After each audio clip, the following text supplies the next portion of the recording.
Greetings everybody, this is Mr. Bureau. Just a quick note on how to use the teleprompter, or Cueprompter as it's called. I put a link in the description on the page. Click there. It should bring you here. Now you're ready to do your commercial. What you do is simply type it in here. Now you can choose how wide or narrow you want it, how big or small you want, how big you want the font, what you want the color scheme to be. Do you want white color text and black background, vice versa? Your choice. You can choose how big the prompter is, meaning how wide. Do you want it reversed or do you want it normal? In this case, you would keep it as normal. Now I've typed in my information and I'm going to simply click on Start My Prompter. What it's going to do is translate everything I've typed in into a nice big screen.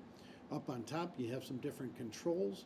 What you can do is change the text size if you want to, but make sure that it all fits in on one line, okay? And then the speed. How fast is it going to scroll as you're working or talking? If you're a slower talker, slow it down. And you can see as it's scrolling, I can speed it up to go faster. I can slow it down. Your choice. Play around with it, find out, have a good time. Mr. B.